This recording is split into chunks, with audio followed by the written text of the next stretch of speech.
Ito, pag-usapan natin, inamin ni Marcos. Marcos, aminadong malakas sa social media ang Duterte. Pasok.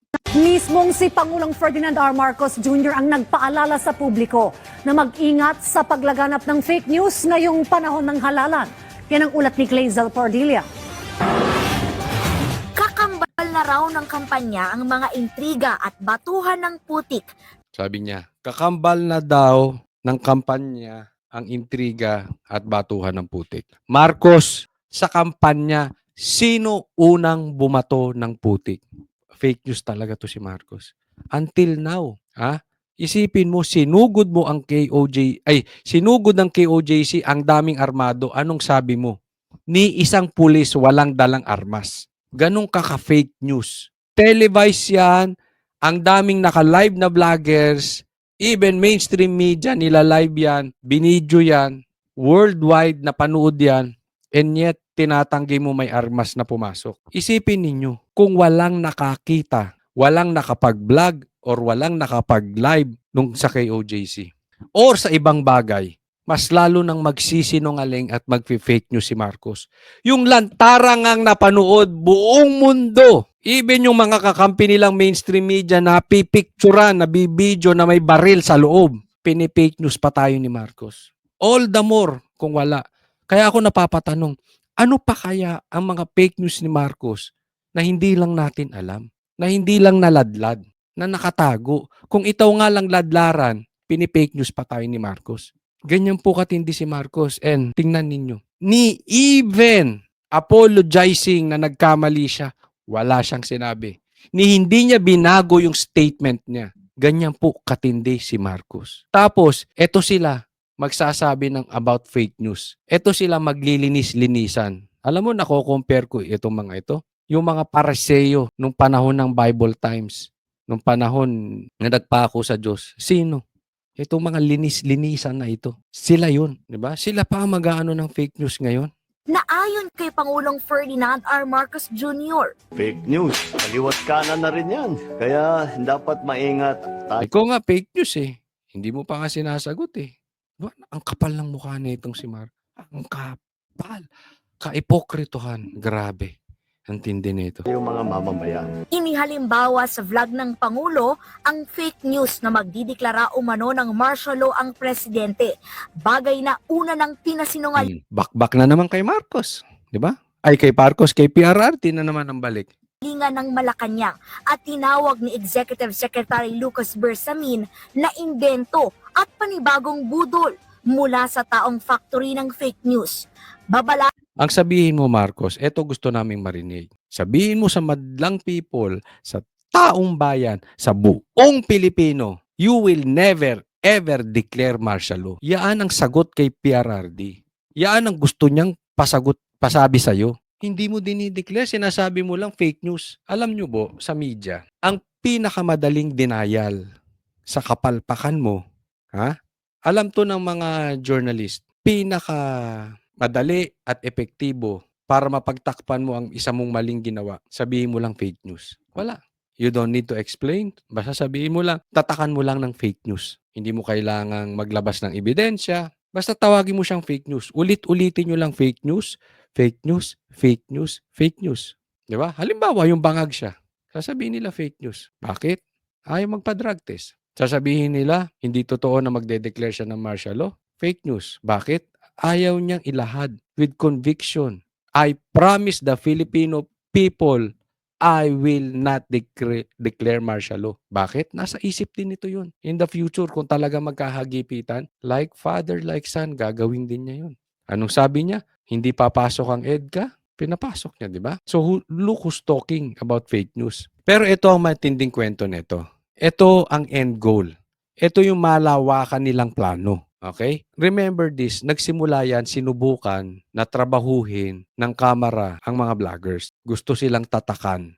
Ang mga Duterte vloggers gustong tatakan ng fake news. Gustong ipatawag sa kamera, dyan sa TRICOM na yan, gusto imbestigahan.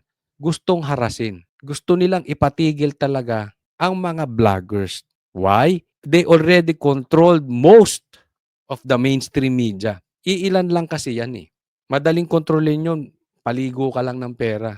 Madali kontrolin yun. Pangakuan mo lang yan. Malaki overhead nila. Malaki ang pangangailangan nila. Ang vloggers po kasi kumikita sa YouTube, sa Google.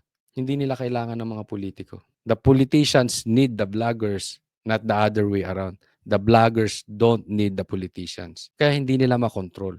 So, pinatry niya pa control. Ulitin ko, yung sinabi ni Kong Alvarez, which I believe, walang galaw ang kamera nang hindi walang basbas ng speaker. At walang galaw ang speaker na walang basbas ni Marcos. Kaya yung pagpapatawag sa vloggers dyan, galaw po yan ni Marcos. Kung susundan natin yung sinabi na yon. At tingnan ninyo, they failed. They failed big time, hindi nag-attend. Yung mga vloggers, hindi nila mapahinto. Yung mga vloggers pa ang nagdemanda at nagpatawag sa kanila sa Supreme Court. Ngayon, pinag-e-explain pa si Dan Fernandez, if I'm not mistaken, si Tamba, at meron pa isa. Pinag-e-explain sila bakit kailangan patawag tong vloggers. Hindi ko alam, hindi ko specifically alam kung sino-sino, pero I'm sure pinag-e-explain na po sila. Hanggang ngayon, tahimik pa rin si Tamba about it. Diba? Nabaligtad. So sa madaling salita, hindi epektibo. Pumalpak sila doon. So lipat sila ngayon kay Marcos. Anong ginawa? Anong next plan ni Marcos? Attorney Claire. Go to Attorney Claire. Kuha ka attack dog. You hire J. Ruiz. You hire Attorney Claire. Si Attorney Claire puputak. And then J. Ruiz susunod lang sa gusto mo. Anong mission? To attack the Duterte and to attack the Duterte vloggers. Yan lang. Kitang-kita nyo naman eh. Connect the dots. All the dots are connecting. Lahat ng galaw nila. Now, even yung mga senatoriables nila, yan na rin ang sinasabi. Di ba? Pakinggan ninyo. Ng Pangulo ngayong eleksyon, kilatising mabuti at maging mapanuri sa mga kumakalat na impormasyon online. Ngayon, laganap na naman ang fake news at disinformation. Dapat extra ingat lumpo tayo sa mga nababasa natin online. Ang hindi aniya mapepeke ay ang mga programa at serbisyo ng pamahalaan. Tingnan mo, sino fake news? Anong programa ng pamahalaan? Wala naman kayong programa. Anong serbisyo nyo? Yung programa nyong kaisa-isa flood control project, ang daming patay. Patay po. Bakit? Palpak yung control project nyo na ginastosan ng bilyon. Anong what services are you talking about? Pati nga PhilHealth, nilipat ninyo yung budget eh. Pati yung dapat sa pangkalusugan ng mamamayan, inilipat yun ng budget. Anong sinasabi nyo serbisyo?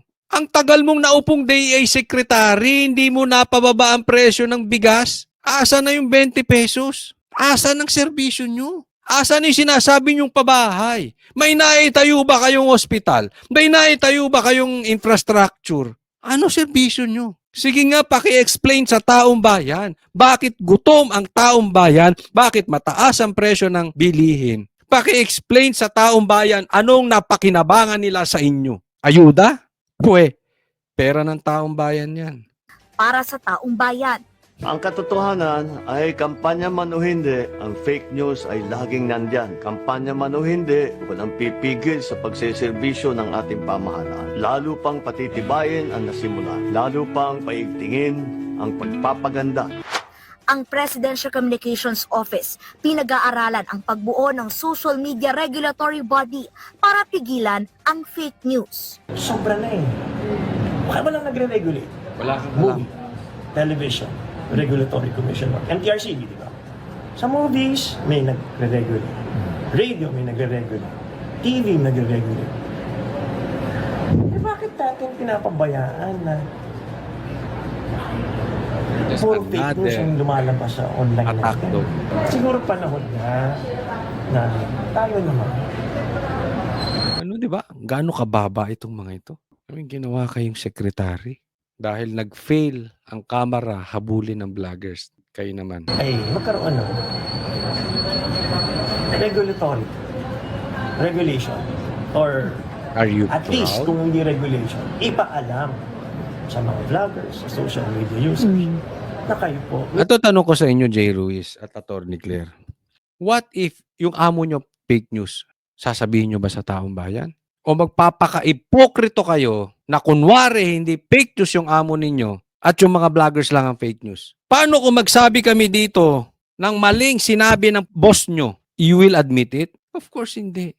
Magpapaka-ipokrito kayo. Bakit? Sunod-sunuran lang kayo eh. responsibilidad din sa Hindi publiko. responsibilidad, Una nang sunod-sunuran kayo. inihayag ni Palace Press Office Ito, tingnan ninyo ha. Bakit pati ang mga senador nila, di ba kayo nagtataka, bakit pati ang mga senador ng Team Rugby ay sinasabi na rin about to so fake news, fake news. Sinusundan na yung narrative ni Marcos. Why? Good news po to sa ating mga PDP supporters. They know. They know the truth. Malakas po ang PDP. Ramdam na nila yun. Yung survey, alam nila na yung survey na mga lumalabas, alam nila yung totoo. Alam nila mahina sa taong bayan yung bossing nilang si Marcos. Kaya nga pati sila, 'di ba? Una, anong sabi nito sila Erwin Tulfo at ni Tito Soto? Ayaw nila sa negative campaigning. Tapos eto na, mga senador, sinasabi na rin na hindi dapat magkaroon ng fake news, fake news, fake news. Ramdam eh. Bakit kailangan pagtuunan ng gobyerno ngayong campaign period, 'di ba? Of all the things na dapat gawin ng gobyerno during the campaign period. Sa dami nilang dapat gawin para patunayan na karapat-dapat sila, they focus on the fake news. Why? Kasi malakas ang Duterte sa social media.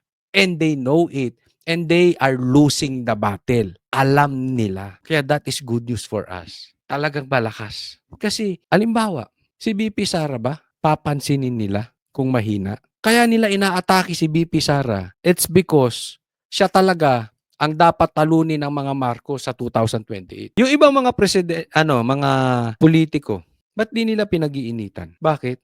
Nobody. Mahina. Kaya nilang pitikin. Hindi mananalo sa kanila sa eleksyon. But they know, malakas ang BP Sara. Malakas ang Inday Duterte. Malakas eh. Kaya binagbibigyan nila ng pansin. Alam nila, malakas yung vloggers. This is not credit to us. The credit goes to the Duterte. Alam nila, malakas sa social media ang Duterte. Yun po yun. At nananalo tayo. Kasi kung hindi, kung talagang talunan itong Team Suka, they will not exert effort para atakihin yung mga vloggers. Hindi nila pag-aaksayahan ng panahon itong Team Suka. Kayo ba? Halimbawa, meron dyan totoong pinabili lang ng suka. Karibal nyo sa manliligaw, papansinin nyo? Hindi. Alam nyo, walang kalaban-laban eh.